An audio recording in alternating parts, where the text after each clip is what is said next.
Bueno, hablamos de la revolución, de la apostasía verificable y ya manifiesta.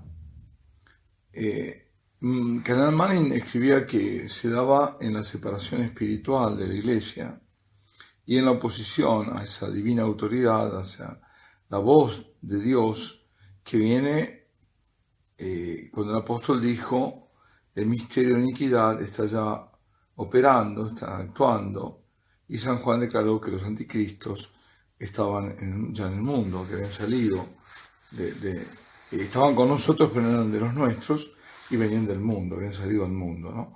Es decir, eso viene operando desde el comienzo, esa apostasía, pero va creciendo hasta llegar a este momento.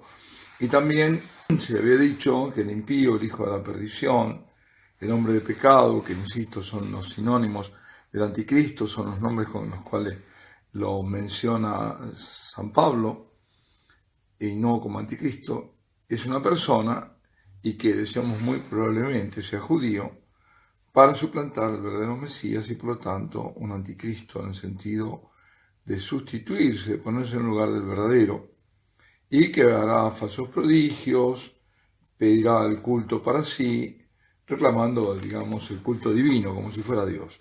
Esto fue hasta aquí lo dicho. Ahora veamos qué dice Canal Manning sobre el retraso de la manifestación del anticristo. Como dice San Pablo, hay algo que lo retiene, pero cuando sea quitado, entonces se manifestará el misterio de iniquidad.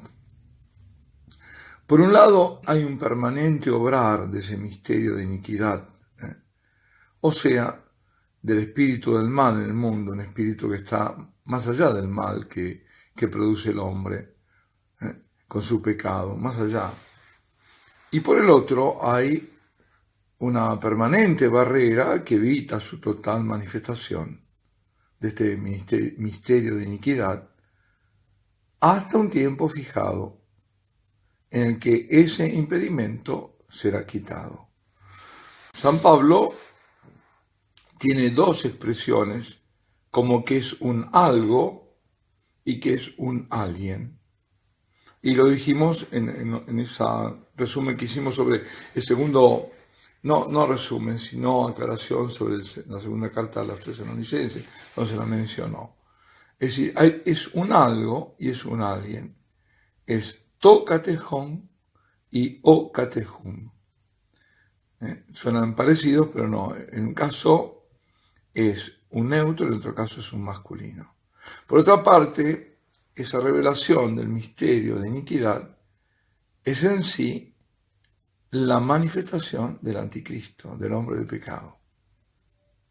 A primera vista, entonces, había una dificultad en saber si lo que retiene es una persona o un sistema. Porque, como digo, en un lugar habla en neutro, como un sistema, algo, y en otro caso, al masculino, él, ¿no? Como una persona. Que ya Manning había mostrado, ¿no?, los dos misterios que iban en paralelo, el misterio de bondad junto al misterio de iniquidad y sus respectivas cabezas. Lo hemos comentado. Ese es el argumento de San Agustín, que lo ve actuando desde el comienzo del mundo como dos ciudades, el espíritu de Dios y el espíritu de Satanás, obrando en una operación de aglutinamiento o los servidores elegidos de Dios o en los enemigos de Dios y de su reino. Y así como el misterio de bondad está resumido en la persona del Hijo de Dios encarnado, así el misterio de iniquidad está resumido en el hombre de pecado, el anticristo, y se revelará a su tiempo. Por ello, lo que oculta y el que oculta o retiene se expresará, dice Manning, tanto como sistema que como persona.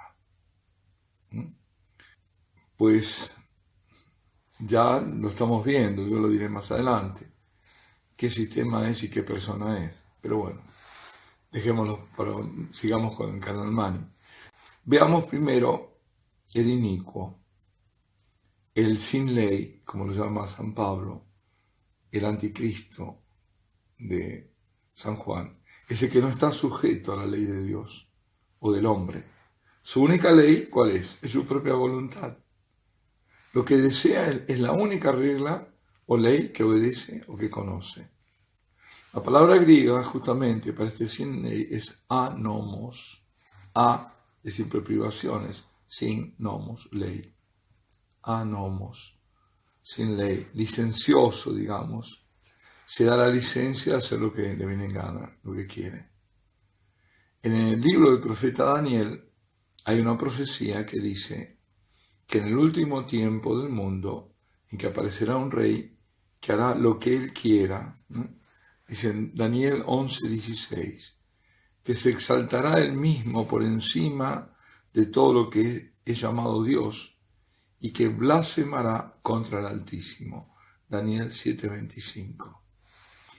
Es casi, palabra por palabra, la profecía de San Pablo. Por lo que San Pablo está citando la de Daniel. Como este impío será un sin ley que introducirá desorden.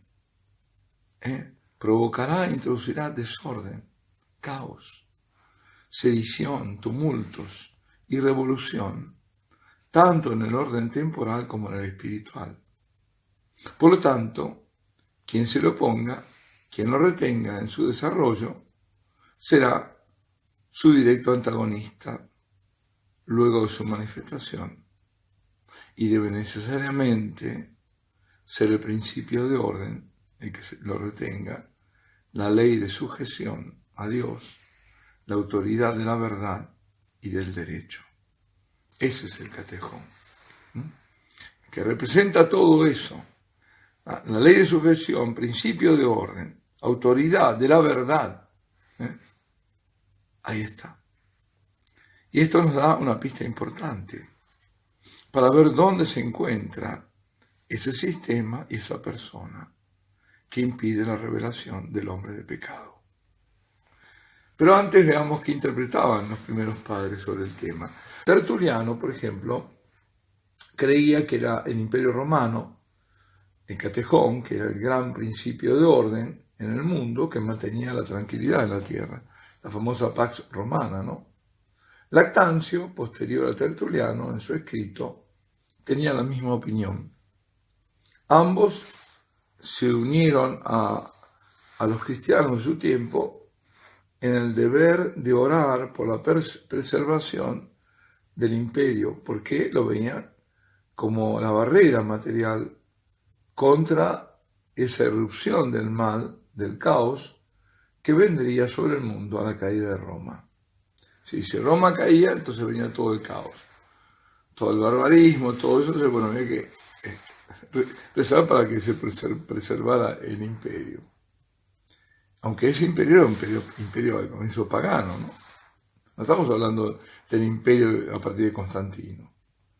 Y lo mismo enseñaba San Juan Crisóstomo y otros. Otra interpretación, dada por el griego Teodoreto, era que ese impedimento era la gracia del Espíritu Santo, el poder divino que contenía la manifestación del hombre de pecado. Otros autores dicen que el poder apostólico o la presencia de los apóstoles era lo que lo retenía. Porque, por lo que sabemos justamente por las cartas a los tesalonicenses, los cristianos esperaban como algo inminente la venida del Señor, para que viniera a juzgar, y por lo tanto una pronta manifestación del anticristo, y pensaban que la presencia de los apóstoles en la tierra, por sus testimonios, por sus milagros, bloqueaban, por decirlo así, la completa manifestación del principio de apostasía, de esa rebelión espiritual. Y estos tres, digamos, posturas o formas o concepciones son, dice Cardenal Manning, parcialmente verdaderas y están en armonía una con otra. Y tomadas juntas dan una adecuada explicación. Pero, dice el cardenal, todos ellos escribieron en distintas épocas de la Iglesia Y no podían entonces entender la profecía porque los acontecimientos del mundo son progresivamente y continuamente interpretados y explicados. Tienen que ser siendo interpretados, explicados de época en época. Y así sí se tiene significado mejor de las predicciones. Lo que decía también el padre Leonardo Castellani, decía, nosotros somos enanos, pero un enano que está parado sobre los hombros de un gigante, ¿no? De todos los que vienen los padres de la iglesia y demás, pero nosotros estamos todavía más arriba porque pues estamos más cerca. Entonces nada, vamos a dar por concluido aquí, alabado sea Jesucristo, sea por siempre bendito y alabado.